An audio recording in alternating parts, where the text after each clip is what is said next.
This week on the show, we're talking about the rave reviews that Cairn has been receiving and my experience of the game so far. Checking in on our Fantasy Critic draft that we did last week. There's been some movement there. Recapping the latest on Tomodachi Life, living the dream. Getting updated on the latest PlayStation handheld rumors. And reacting to the news that GTA might not receive a physical edition at launch. That's all to come. I'm your host, Ewan, and I'm joined today by my fellow gamers and co-hosts, James. Hello. And Shannon. Howdy. This is the Press Start Podcast, our weekly video game discussion podcast. Let's get on with the show.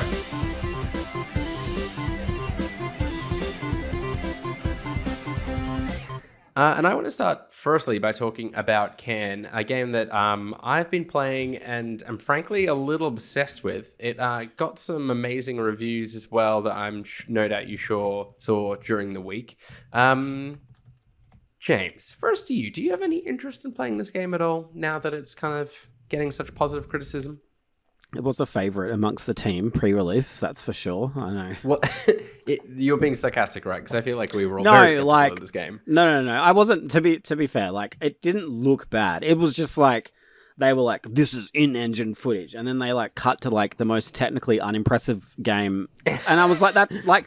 Like, I don't care about graphics, right? But it's like, I didn't have trouble believing it was in-engine. And then obviously it was a bit rough, but that's fine. I'm happy to hear it is meant to be good. It's on my radar now. It never was before, admittedly. Yeah. What I was going to ask likewise. you, Ewan, is it just climbing? Sell it to me. It's not, and so that's sort of, I guess, like what surprised me too, because I thought it was very much just like a climbing sim, and kind of any storytelling it had on top of that would have been pretty surface level. But I've been surprised at just how narrative driven it is. Like, don't get me wrong, like the core gameplay loop is still very much climbing cliff faces. It plays a little bit like, I mean, Octopath Traveler is the wrong parallel to draw, but it controls in that you're kind of like moving one limb at a time. And so you're kind of cycling between your analog stick, kind of placing your left hand, your right hand, foot, right foot. But it makes kind of every cliff face kind of feel a bit like a puzzle. And you're constantly trying to kind of just edge your center of gravity kind of further and further up the wall. But there's more to it than that. Like, there's kind of... You've got to kind of like scavenge and collect resources. There's a survival element to it. You're making recipes like kind of in Breath of the Wild. Like, sometimes you'll need certain ingredients to kind of help you keep warm, that kind of thing. But yeah, I'm really surprised at just how like narrative driven it is. Like, it's frequently kind of stopping to kind of introduce like a new story beat. You're learning more about like the lead character and kind of her motivations for embarking on this kind of treacherous solo adventure. And like some of the themes are quite interesting. Like, it really seems to be kind of like delving into isolation and kind of like the pros and cons of maybe kind of taking time out for yourself and reconnecting with nature, but then like how that kind of frays your relationships and like neglecting the people you kind of leave behind, shirking your responsibilities, that kind of thing. So I was amazed at the depth of it. And I think, you know, whilst you said, James, it didn't look hugely technically impressive, when you're kind of immersed in that. Which is fine. That's fine. Just to be clear, I think the way it was phrased was like, you would have believed that it was in-engine footage. Yeah. Anyway, it's not like kind of Unreal 5 showstopper. Like, don't get me wrong. It's I think it's a really beautiful kind of cel shaded art style. Like, the way there's like environmental storytelling to it and the kind of pace of the game also reminds me a lot of Journey. Like, it's kind of got that, like, it's less about the destination, more about the for lack of a better term, journey that you go on. And it's just gorgeous. And like, I'm pretty content just like, you know, climbing up this cliff face right as this kind of score like chimes in. Early contender for soundtrack of the year, I would say. It's also interesting because you criticized Zelda for being so much about climbing. But Zelda is just shuffling up a surface whilst you watch your energy bar deplete. Like, this is, you have to be very careful about your placement of your hands and legs and like making sure you're not kind of leaning too far back on an overhang. I'm really glad I've been bouldering once because I feel the game does not hold your hand at all. Like, it very much throws you in unless you kind of have to learn the hard way, which I was a little difficult at first. I got stuck in this one section where I was like out of food. I was like halfway up a cliff face. I just felt like stuck in this cycle, and I didn't know how I was going to get out of it. And that sometimes like works and is balanced really well and sets up like these very kind of tense moments. Other times I was like, I feel like I should have known I was going to be really skint on resources at this point in time. But you can turn survival right off. So I've done that in one moment where I felt a little bit stuck, just turned survival off while I pushed through to a section and kind of got some more food. But yeah, I think there are kind of difficulty settings if it is feeling a little arduous, but the challenge is part of it, like the puzzle solving, I guess, of like trying to find your way up an escarpment. Up a cliff. But yeah, hopefully that's convinced you to at least check it out and give it a go. It is. I also get the sense it's not like a long game. I'm yet to finish it, but genuinely, it really came out of nowhere. Thinking about the game, like, I wonder if I just try this on this wall, I'll get up there, and I'm doing that. Sorry, Shannon, I cut you off. No, it really came out of nowhere. I don't know. Like, I obviously knew about the game from the moment James... I don't know. Just, yeah, a little bit. It was like June last year, wasn't it? It was like a... yeah, I don't know. Anyway, yeah, like it comes up in every not chat out of nowhere necessarily, but it's definitely not on my radar. I just think, that's what I mean. For like someone who's been so aware of this game, it really just appeared out of nowhere. Like, oh, it's here now. Oh, people like it. Yeah. Oh, wow, amazing. Unbelievable. I can't believe it's running on current gen consoles. Yeah, it's on Switch at the moment, which is a little unfortunate. No, and Xbox. It's just PS5 PC and PS5 at the moment. Is it? Okay. Yeah, I've seen some stuff and I'm keen. It looks like a relaxing game, but yeah, it did just like... Is it relaxing? It made me wonder what the difference is. It is at times. You kind of do get into like a zen state, and it does have like kind of like a cozy sort of vibe to it, particularly because the soundtrack's like so good and just like the serenity of the world at times. But then you're like, fuck, I am dying of thirst and running low on food. This is something not so zen. No, no. But it's kind of for the most part. There was again one moment where I feel like I was a little under-resourced, but for the most part, you're kind of getting enough stuff that you're not so stressed about that. But certainly, if you're like third, fourth attempt at a wall, and you're like, ooh. Like, how much do I commit to this, giving this a go, or do I try and find another route to take, that kind of thing. But you'll find maps that kind of like tell you which are the easier route to go, stuff like that. Okay. Yeah. I'll give it a go. It's really on. Cool. Is it on PC Game Pass? I feel like it is. Don't think it is. I think I tried to check that. Maybe I'll look that up in a moment. But yeah, I bought it on Steam, not thinking it was available in Game Pass. Anyhow, I'll probably write up a review for it at some point. I don't know if anyone else on the team is playing it, but I must be getting pretty close to the end, so I will get to that and put a score to it. But for the now, powering through it. Mm-hmm. Anyhow, enough of that. James, you've also been busy playing video games in the past week and submitted a review for Code Vein 2. What did you score that and why? I think I gave it a 7 in the end. Let me just confirm. That feels like a long time ago. Yeah, but was it? Yeah. Okay. You gave it a 7. Yeah. Yeah, I gave it a 7, and yeah, it's fine. It's not. Look, it's not a disaster. It's not for me. That's for sure. I like Dark Soulsy games. But I also am a little bit tired of them, and this feels like another Dark Souls game, and I feel like the first game had a lot of uniqueness to it in that, I mean, the actual bits that it was like stealing from, like it's like anime inspired vampires, but Dark Souls, that was like the first game. This game is basically that again, but with like a bigger open world and a little bit more emphasis on exploration and such, but I just don't think it does anything like miraculously different to the last game, and it's been 6 years, and I feel like that genre has been saturated a lot in the time since then. So yeah, like, it's fine. I think if you want like another Souls, like, go for it. Like, I think you're still going to enjoy it and stuff, especially if you liked the first Code Vein. Although I am reading around, like, a lot of people who really like the first one don't like this, so it's just really hard. It sounds like they changed a lot. The big thing that mentioned in my review was I played the first game because me and a mate just messed around in it, and we didn't laugh at how bad it was, but just like it, you know how like there are games that are just like elevated by playing them with somebody, like in a like I don't know how to describe it. Like I mean, Lord of the Fallen. Was that maybe like they're not really great games, but just messing around with a friend is enough to kind of get you through. Resi 6 is actually the same, where like the game is just average, but the banter and shit with your friends makes it good. So that's gone in this. There's no multiplayer in Code Vein 2, which I think is like a really missed opportunity, because I think a lot of people would have gotten into the first one because of that. Yeah. And it's been replaced by this like NPC system where you kind of can earn companions by going back in time to save them, and then they fight alongside you. And one cool thing about Code Vein 2 is you can actually merge those people into you, so then you have better power. So like, or you can like let them fight alongside you. So you have like two different ways to kind of fight in that way. Like if you want like a burst of power to finish off a boss, sometimes it is good to just like merge with that person and then just like attack the boss that way. But then if you want them to maybe be distracted by the other person, it's better to split the people, if that makes sense. So yeah, like it's fine. I didn't hate it. I could see mechanically it was fine. Like, so that's why I didn't go too much lower.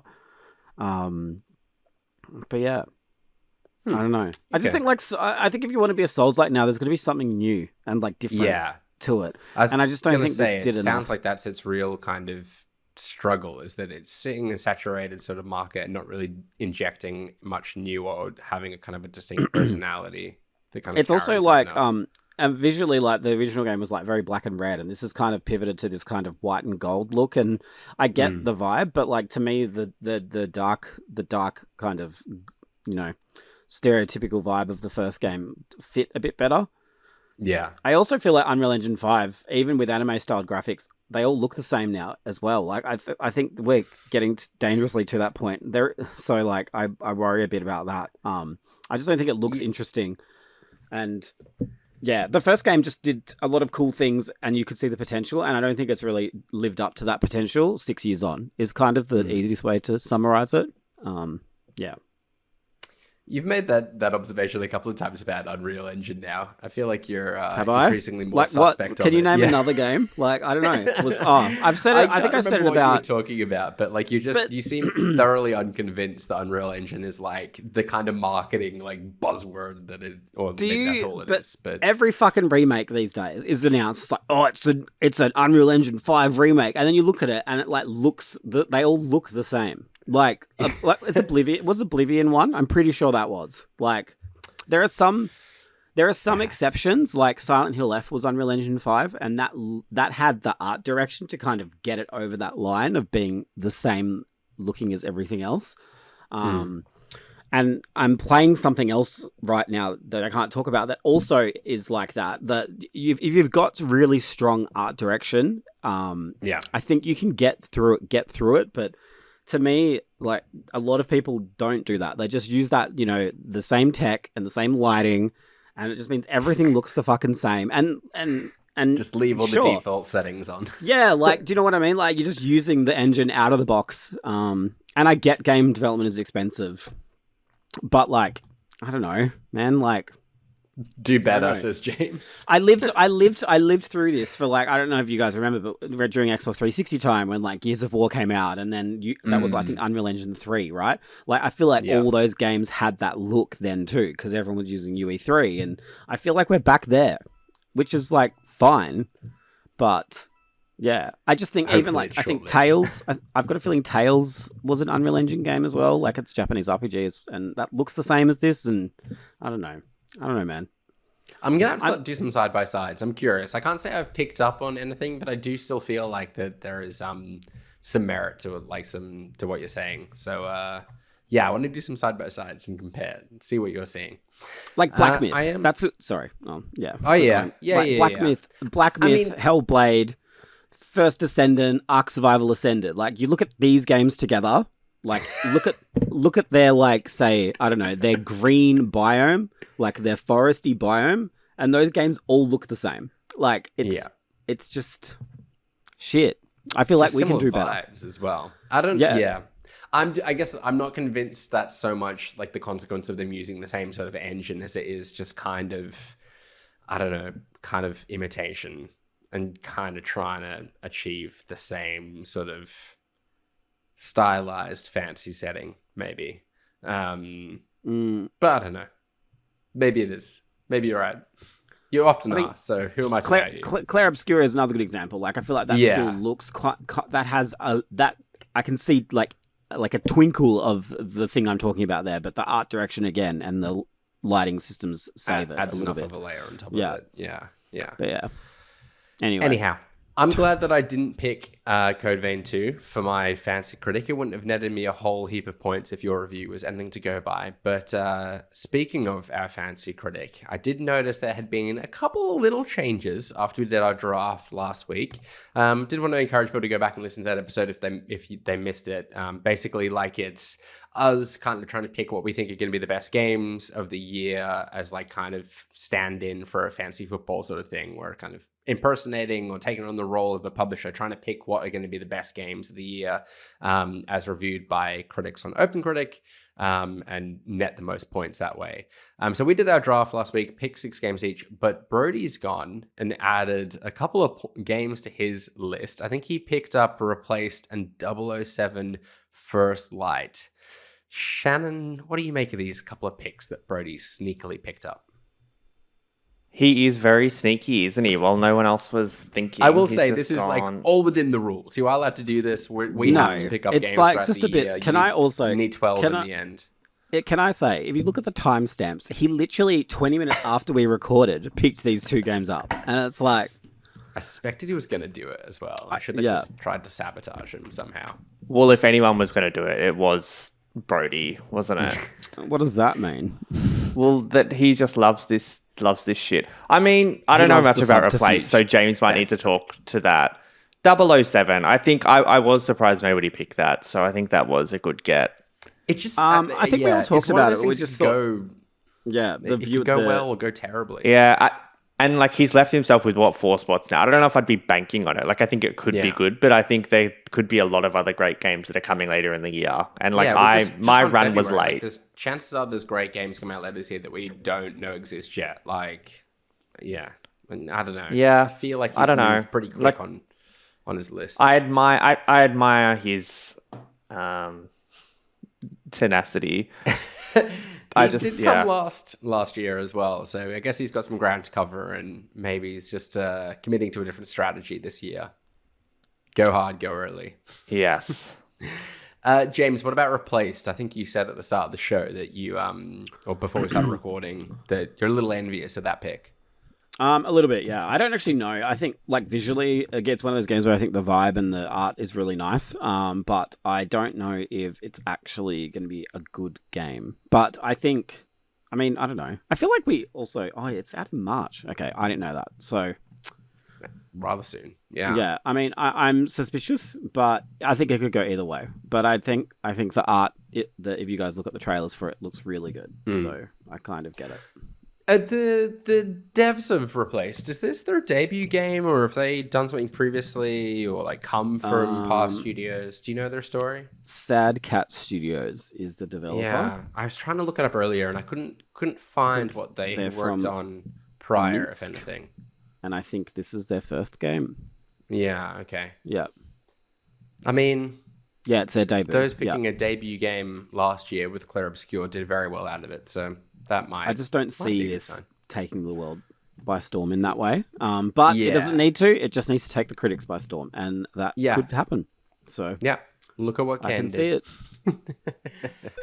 All right, in the week, Nintendo dropped some new information on Tomodachi Life, Living the Dream, in a 20-minute Nintendo Direct dedicated to the life sim slated for an April 16th release. Amongst the news, I should say, Nintendo delivered on their commitment to make the game more inclusive, revealed some of the in-game shops and activities, and showcased the more detailed Mii character creator. Shannon, come back to you firstly on Tomodachi Life, Living the Dream. Did you like what you saw? Is this a game you're excited for?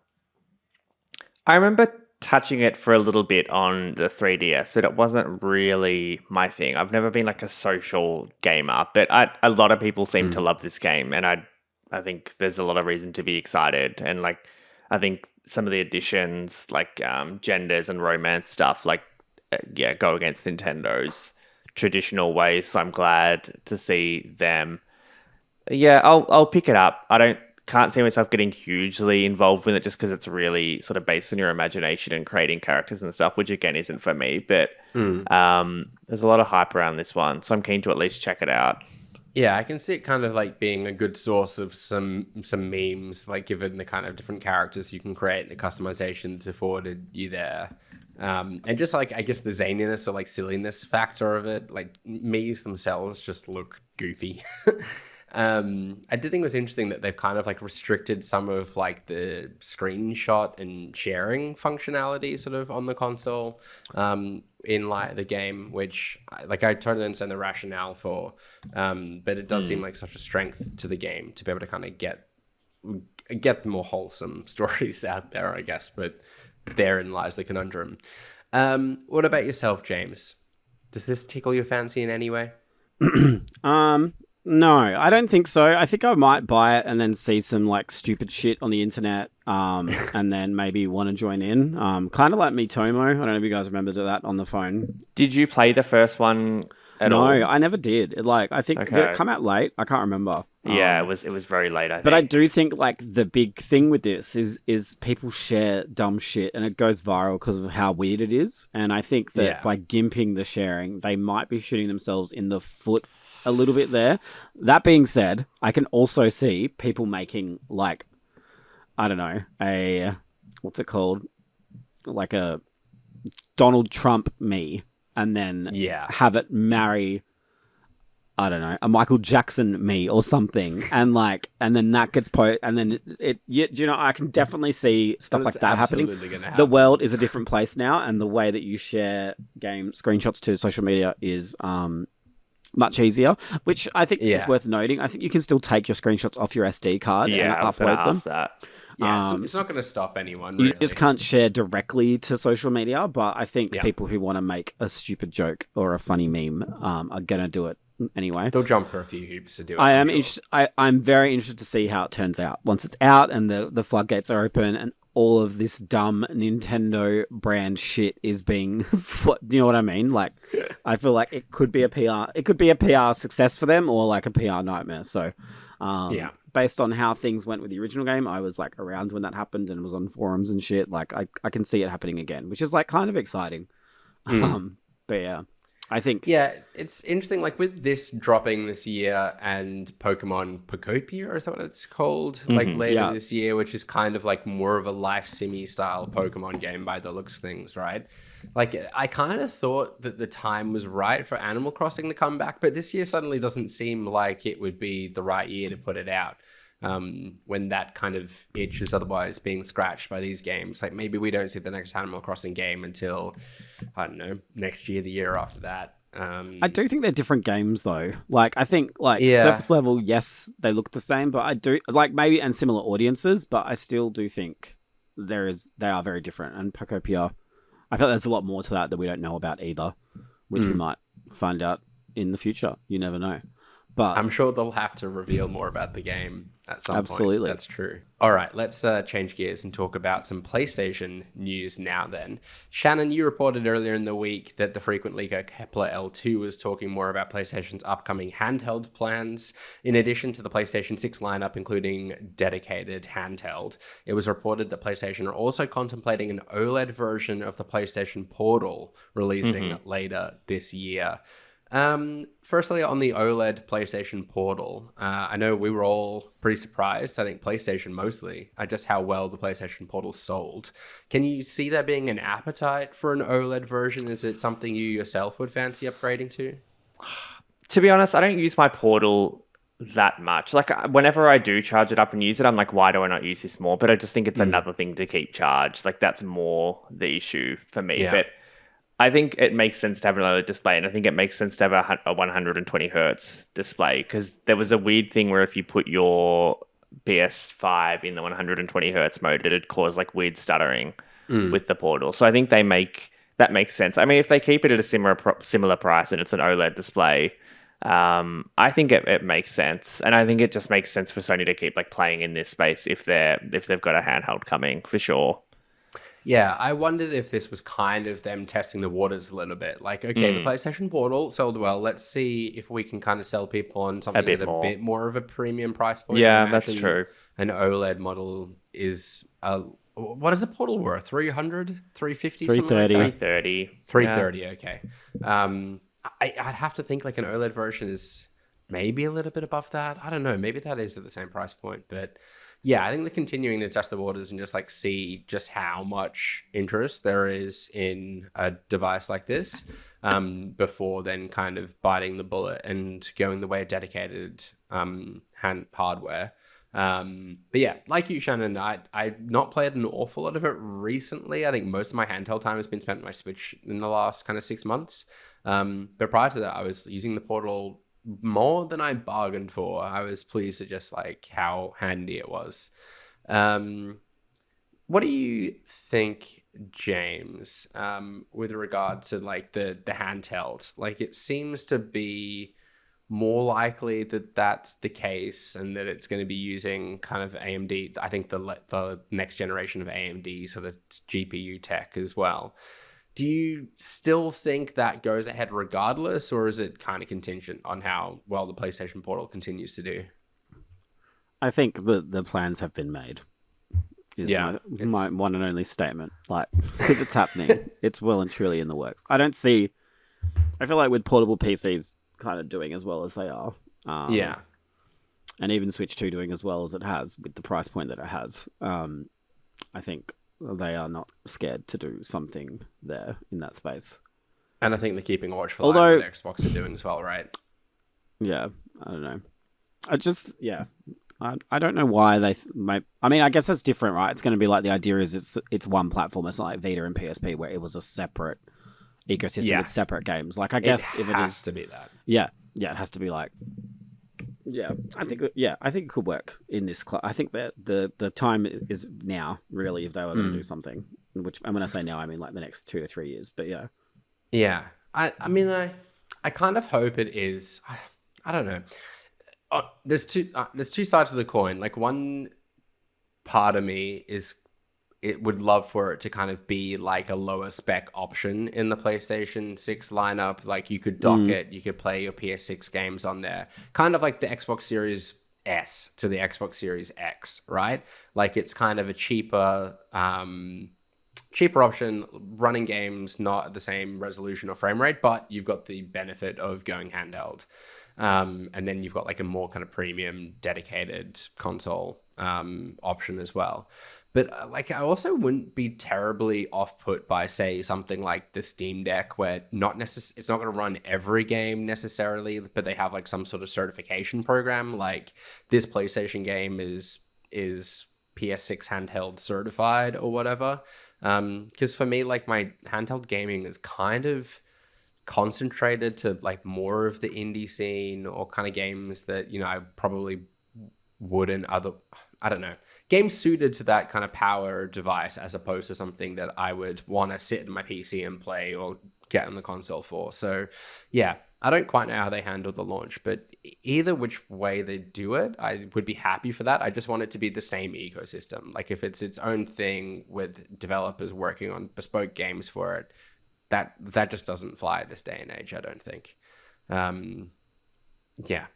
The other little tidbit that came out of this PlayStation hardware news was that they filed a patent with like a touchscreen face, where you can kind of like customize the layout of buttons and kind of change. I hate that. Yeah. You could do it on Xbox. I think you could do it on Xbox Mobile already, and it's just, I don't know. I just can't stand touchscreen controls. I need the like. Me neither. I need the tactile of like a response. button. Yeah, 100%. Yeah, and haptics and like, just don't do the same. same. The force, like the feedback of like if you hold the button or like push a stick, it pushes back a little. Like, I don't know. I'll never understand touch. It did make me think that maybe this is a more like mobile kind of centered kind of controller, and maybe they were going to kind of try and do more in the mobile space as well. Or perhaps they're just filing a patent so they have it and can kind of do what they want with it down the line. Who knows? All right, let's talk Grand Theft Auto 6 now not getting a physical release at launch, perhaps. This comes way of Polish site ppe.pl, which reported that the physical edition of Grand Theft Auto 6 may not be available at launch, signaling a digital-only release. Shannon, firstly to you, why do you think this might be? Why would it be that they don't have a physical launch physical version I would say it's for two reasons. I would say leaks, so nothing can be leaked ahead of time, because this game is going to need a lot of copies if it's going to be at physical, because there's going to be a lot of people buying them. And the risk is what? Like someone breaks Street 8 or sneaks it out of the back room, or like a box falls off the back of a truck or something. I think like we'll actually, I remember getting, I think, GTA 4 like 3 days early, and I was like one of a few people in the world that had it early. And at that time, Rockstar wasn't really revealing anything ahead of time about their game. So like there was nothing online about the game, and I just don't think they'd want that happening. So this is like pre-press start days. It just like came to you early in the post. Luckily for them. Yeah, just me posting on forums. And secondly, I would think it's to give them as much time as humanly possible, right? Like I think there's no secret at this point. And I know you can... but then I think about it, and it's like, couldn't there just be nothing on the disc? But maybe they just don't want to go down that path either. Is that a like legal? Oh no, it's not. I don't know. I mean, if it doesn't, I mean, there are games right now that don't work unless you update them.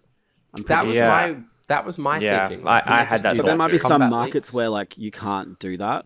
I don't know. Yeah. But it happens all the time. Like with any game. Yeah. Like every time we review a Nintendo game, like some clown has it already and has like played it and uploaded shit onto the internet like before we can talk about it, you know? Yeah. Because they're always going to have like a physical presence. But I don't know. I don't know what there's no solution. Concern at all, or is it just like this is random? But like I remember. How would this person know as well? Like, how would anyone know this? Yeah. Do you remember that Beyonce album dropped on digital services and it came out physically like a month after? Like, and that worked. Like, and nothing leaked that way. Like, I think it is doable. You know? Yeah. I think it is. Do you think it's stealth dropping tomorrow? Is that what you're saying? No. But what I'm saying is like it like in a situation where like it takes there's like a month between something being produced, shipped, and put into stores. Like there is obviously points along that production pipeline where a copy can be grabbed by somebody. So the only way to combat that is to push that back. I think. So people have already kind of played it and it's out there. But then I guess by the other stretch, like if somebody reads everything about it the week before, it's not going to impact the sales realistically. Do you know what I mean? Like the surprise, most people will choose to either engage in that or not. And do you know what I'm saying? Like it doesn't really change anything. Like if GTA 6 leaks a week before launch, does it sell less copies as a result of that? Like, not really. Like, and I think everyone who kind of wants to avoid the surprises will be able to. And there's not been like story spoilers leaked as of yet, but like we've seen plenty of the game otherwise through various leaks and stuff, right? I think it's a bit of a different story. Like if you don't know a property exists, but we obviously do know this exists, so it getting shipped to stores and box art being printed and posters and like point of sale signage and stuff all happening, like that's I can't see that being of any issue whatsoever. And I just don't know why they didn't have like some sort of software lock on the disc, that unless that's something that they're worried, okay, someone's just going to find a workaround for this, or they'll like data mine it somehow, or who knows. I remember like as well, I mean you could also just maybe put something in place, like huge crazy scary threats of like suing people if it gets out. Like I remember when I reviewed 5 years ago for like another site, it was the scariest thing I've ever like read and signed in my life, and I was like scared to even talk about it. Like so like, and that was when they used to ship physical copies out. Like I feel like if you are maybe, and I feel like Rockstar has like a reputation for being scary in that way. So like I think that could also just do it that way. Maybe I don't know. I don't know what the solution is. I don't think there is like an elegant solution to the problem. But do you think it impacts sales at all not having a physical edition? Like No. everyone goes out and buys this digitally on launch day, the same way that they might if it was in stores. Shannon, you're muted. Shannon. I think it'll impact sales for like retailers like JB or EB as like locally as an example. Do you think like, they but... could have like digital vouchers type thing? Because I think it could affect like gift purchases. I don't think it's going to like dramatically affect it, but I do think it could be like somewhat affect it. Do you know what they could do? They could do like the first month is a code in a box, and then after that is the disc. Maybe like you have to wait, and then people will double dip. People will do that to be able to play it early, and then say buy another edition with some GDA bucks, shark cards or whatever thrown in, or some shit with a disc. I feel like that could be a thing, or maybe like if Shannon is right and the campaign's coming out earlier, and then they do a disc print with GDA Online's launch, and that comes with say a starter pack of shark cards or something later on. Like I think that could also work, maybe. But I don't know. Yeah, it'd be interesting to see how they handle it. I'm just not having a physical. I mean, maybe it's kind of a bygone era now, anyhow. But it's just been so long, so it's hard. There's not like it makes less of an event out of it. Like if everyone's just at home waiting for midnight's clock over so they can start the download or whatever. Like that's just it's a bit anticlimactic, you know. Like I like the idea of there being kind of launch day events and people there at midnight picking up the game or whatever. Like this is kind of like the biggest release we've maybe had in years and sets itself up nicely for something like that. So it's maybe a bit of a shame in that regard, but it's not to say they won't do anything. Maybe they'll do, I'm planning to go to like a Gorillas listening party in a couple of weeks where like you could pre-order an exclusive release of the game at the event. Maybe they'll do something like that. I don't know. Yeah, I don't know. I hope there's still a big song and dance around this launching, but I'm sure that'll be hard to avoid. For now, though, let's play What the Wiki, the Pressed Up podcast game show where the previous week's winner reads part of a Wikipedia page for an unknown game, and we, the contestants, must guess the game. A point is awarded for each correct guess, with the round concluding after someone's bagged themselves 2 points. As last week's winner, James is in the hosting chair today. He's currently in the lead on 5 points. Shannon, you're just behind on 3 points, and myself, Harry, and Brody are tied on a point apiece. But James, as last week's winner, you are today's host. Take it away when you are ready. Okay, let's go. Are we listening? Got my books about me. I can't guarantee it's going to make any difference whatsoever, though. This game is an action-adventure game set in an open-world environment and played from a third-person perspective, structured similarly to games in the Grand Theft Auto series. The core gameplay consists of elements of a third-person shooter and a driving game, affording the player a large environment in which to move around. On foot, the player character is capable of walking, running, swimming, jumping, as well as using basic hand-to-hand combat. The player can also drive automobiles, boats, planes, helicopters, jet skis, and motorcycles. The combat system was overhauled for this game. The targeting mechanism has been tweaked to intelligently target enemies posing a threat or attacking the player, as opposed to pedestrians. The biggest changes concern the hand-to-hand combat, as the player can perform grappling moves and throws. The player is also able to bribe policemen or hospital staff when wasted or busted to lower their wanted level. In addition to the traditional gameplay elements and side missions of the series, the game features a unique empire-building system in which players must expand their crime syndicate.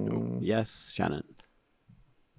Grand Theft Auto, Chinatown Wars. No, Shannon, sorry. In which players must expand the criminal syndicate from the ground up by taking over businesses from rival organizations and completing missions specific for each of them to increase their income.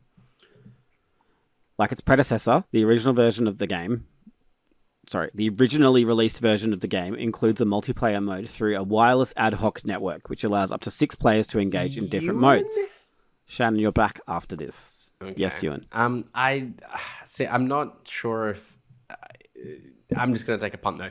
Is it Saints Row 2? No, it's not. The game takes place in 1984 within Vice City and forms part of the 3D universe canon of the Grand Theft Auto series. Set 2 years before the events of Vice City, the game's setting features several areas that are different from... Yes, Shannon. Is it Grand Theft Auto Vice City Stories? It is Vice City Stories. Congratulations. Thanks, Dol. Well done, Shannon. That game turns 20 years old this year. Wow. Crazy. It's fucked. Beyond fucked. I remember thinking like, wow, I can't believe I'm playing a portable GTA game. Who would have thought where we'd be? Was there meant to be a Vita one, or am I making that up? Maybe. I think it was meant to be a Vita everything, but they all got cancelled. Bioshock. Yeah, Resident Evil. Yeah, and now look at us playing Switch 2s and PCs in our hands. I don't hate it. Cool. Are we ready? Uh-huh. Mm-hmm. Now, this could go either way. The game changes the series with multiple new features, such as a new health system where the player regenerates health while not taking fire.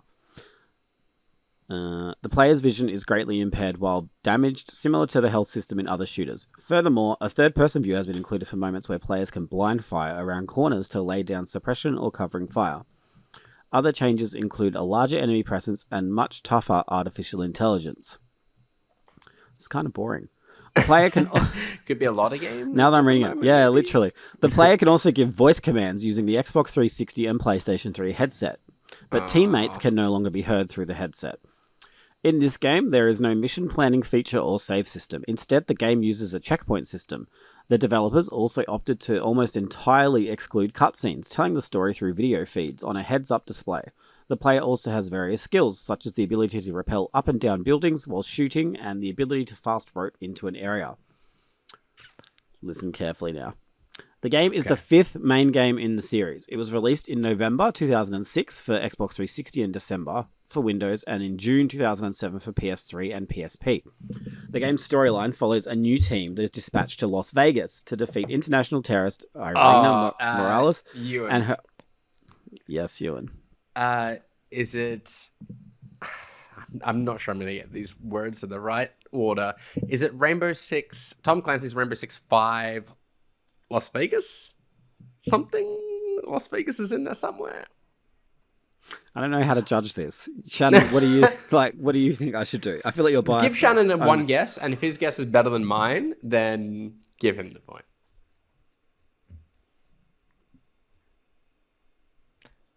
Tom Clancy's Rainbow Six Vegas.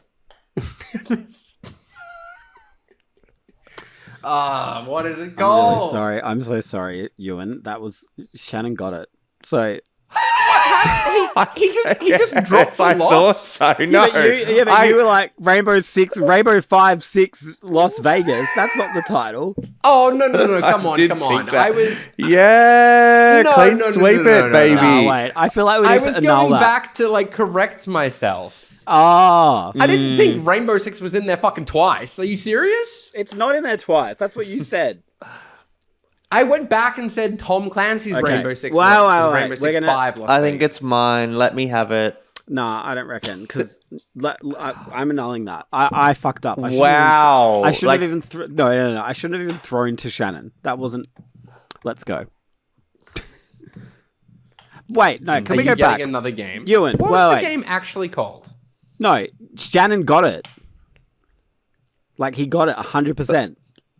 So and it you- should be Ewan, mine. did you not Sorry. say- Because Like, how many times have I got like a word wrong? Nah, That's the wait. name of the game, baby. Like, Ewan, did you not say to me, Shannon, give it to Shannon and see if he gets it? Is that too not what you bad, said? so sad. I said if he could guess better than me, thinking the name was radically different. He just fucking said the same thing I So it was a miscommunication, I feel. said. Yeah. I don't know what to do Tom with Clancy's this. Rainbow Six Vegas. I said Tom Clancy's Rainbow Six Las Vegas. You said like Rainbow 5 Las Vegas. Oh, I did say 5. It doesn't have a 5 in there. It's giving Shani. Sorry. Okay. What do Shannon's you think, answer Ewan? was better than mine, but I did walk him to the fucking front door. You did. I've never Yep. sworn so much in the podcast. But that's the So name we're of the gonna game. go? We're going. Give Shani James, a you be break the for judge. once. I don't know. I hate doing this. I feel like I got the title. If I didn't get the title spot on, I'd say no, but I literally got the title. What more do you want from me in that situation? Because Ewan gave you the Yeah. blocks. You just built it. But I Okay. did say if Shannon could do a better job, and he just... Oh, I didn't think you'd let's not pity point it. Like, let's. I didn't realize how we give- close I was. Should we give an unprecedented. Should we give Shannon still gets his points and the sweep, and Ewan gets a point? Sure. Let's do that. Okay. I reckon that's a fair. It's a real fair outcome. Okay. Was I on 4 already? Oh wow. Does it change your answer, James? If realizing Shannon leapfrogs you there. No, because throughout the year he's either not going to be able to come to the show or he won't listen. So it will be on top anyway. Okay. I do have some trivia prepared for you, James, so you could indeed pick up another point. I'm just going to give you... we're not doing topics, right? I'm just giving you the multiple choice. You're not getting to pick between different topics. I did topics, but if you're not prepared, that's also fine. So let's go. I'll let you pick then. Grammys 2024, Grammys 2025, or Grammys 2026. It's meant to be about video games. Is it about video games? Oh, okay. Oh, fuck. I know the answer. Can I buzz in? Nope. No. Let's go 2024. 2024. Okay. I'm going to give you the list of nominees for video game soundtrack of the year, according to the Grammys. And you're going to have to tell me which one won. Are you ready for the nominees? I am. List of nominees was Call of Duty Modern Warfare 2, Star Wars Jedi Survivor, God of War Ragnarok, Hogwarts Legacy, and Stray Gods, the role-playing musical. Who won? No idea. I'm gonna go God of War. God of War Ragnarok, Bear McCreary, unfortunately did not win. Who won? The winner was Star Wars Jedi Survivor. Won the Grammy. What the fuck? At least it won something. It had to get something. So I'm glad. There you go. The winner this year, for those interested, was Sword of the Sea. That won the Grammy this year. So congrats to Austin Wintory for that. But with that, let's bring an end to what was this week's episode. What?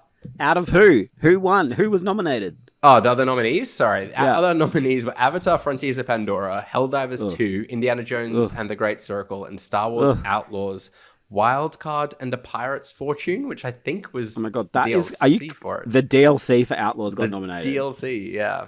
Who's making these nominations? Like, that is shocking. Yeah, what the fuck? You probably have to submit for it, which I don't know how many people do. And like, who's out here submitting the DLC for Star Wars out of all the video game soundtrack? Whoever you are. I'd have thought. Oh, do you reckon? It's probably quite an expensive thing to do as well, submitting for these awards. I think Ubisoft, that's how it by works. The way. That's how it works for artists, isn't it? Prince of Persia got cancelled, so it could be submitted.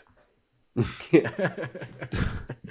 I'm like shocked of all the games. Like, the DLC for Star Wars Outlaws. Move on. It's done. Yeah. No, it's like really upset me. It's actually ruined my night.